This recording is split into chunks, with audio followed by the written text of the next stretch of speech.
12 years ago, John Githongo cemented himself in the annals of Kenyan history when he blew the lid on the Anglo-Leasing scandal with secretly taped recordings of the shady dealings of high-ranking individuals in former President Mwai Kibaki's government. An event that was so unsettling to the ruling elite that in fear for his life, he went into self-imposed exile in the United Kingdom. It's since been 10 years since his return, almost to the day. As bad as the graft situation was then, he maintains that it's at its worst today. And so I asked him in a conversation earlier today, was it worth the trouble? I think it was, to the extent that I'm very excited by the younger generation of Kenyans, especially those who are below the age of 35. Famous KOT, Kenyans on Twitter, are now the unofficial opposition of Kenya. Everything that happens, every building that's brought down, every person who gets arrested, they comment on it, and they comment irreverently, confidently.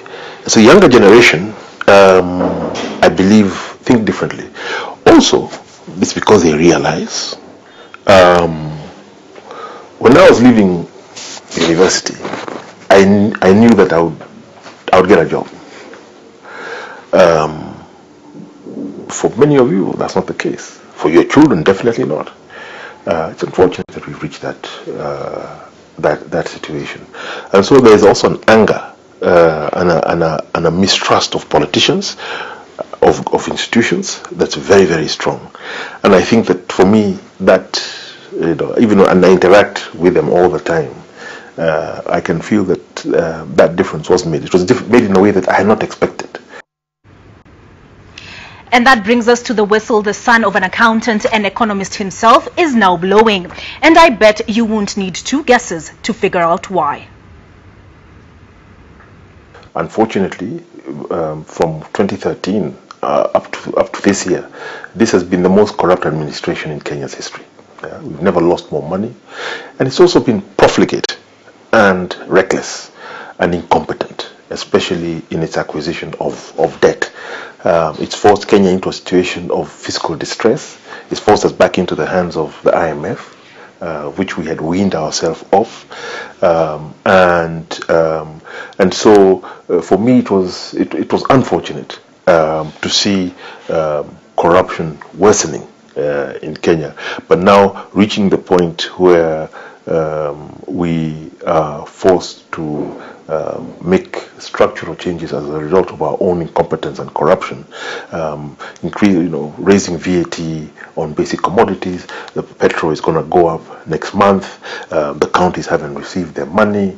We're being told, you can see that the treasury is being sort of given instructions from a template by the IMF, which is very, very unfortunate.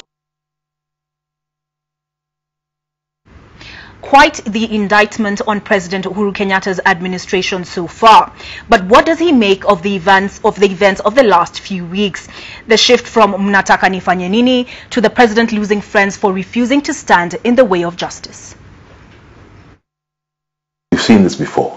Our elite is very good at, arresting people, arraigning them in court. I have done this kind of interview over the last 30 years many times. And what do you think, John? This is so-and-so has been arrested, so-and-so has been sacked. So this has happened before. President Uhuru Kenyatta is the most articulate president in Kenya's history. He is the most articulate against corruption that we've ever had. No one speaks better about fighting corruption. There has been sometimes a big disconnect between his words and his actions. There appears maybe to be the beginnings of a convergence. And all we can do is encourage that. So yes, I would say that it was encouraging to hear those kind of sentiments. That said, Githongo references the contested parliamentary report on the importation of contaminated contraband sugar as a reason to hold off on slapping each other's backs. If this is truly a new chapter in the fight against corruption in Kenya, which the president says it is, then everyone needs to toe the line in this new direction. You can't have MPs being paid off 10,000 shillings to change a report into a scandal around the adulteration of imported sugar, for example, and that's an action that can be taken fairly easily. You have the blithering incompetence of the Treasury in the way we've acquired debt and the way it has been used in a profligate manner, whether it's a Eurobond and all these other giant projects. And you know, that brings the question of, then isn't he sending conflicting messages? Because Henry Rotich, who's in charge, is still in office. I think you know, getting rid of Henry Rotich and getting somebody that people take a bit seriously and is a bit more competent would be a good start.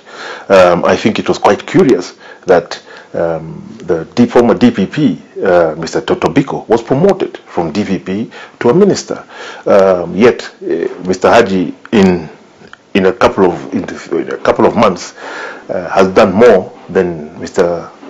Tobiko did in 12 years, was it? So, so these are conflicting messages, and this is the reason there is still a bit of caution about this, sort of this moving around of dead wood within the system. Opposition leader Raila Odinga has credited the anti-graft action being witnessed now to the famed handshake, comparing it to the steps taken in the life of the government of national unity. Does Githongo, who got swept up in that initial euphoria, agree? When the NARC the opposition united and NARC came in 2003, for several months, wananchi were arresting corrupt public officials, policemen, etc., who asked for bribes. I remember participating in the first demolitions. The demolitions that took place now started in 2004, and the first demolitions started in Kitisuru. When the current leader of the opposition, Raila Odinga, was Minister of Public Works, and started in Kitisuru, and then moved to a big informal settlement next to Safari Park, and we had a whole group of GSU with us, because we were concerned that there would be a lot of resistance, because we were tearing down the homes of the poorest people in Nairobi. But when we got there, we found them taking down their own homes, and they were cheering us. So I was very surprised. And we had GSU with us, we were concerned. And the Wananchi were very clear. They said, listen, we have heard what you people have done on the other side, and we are with you in this fight against corruption. Continue. Tell us where you want us to put our houses, and we'll rebuild them there.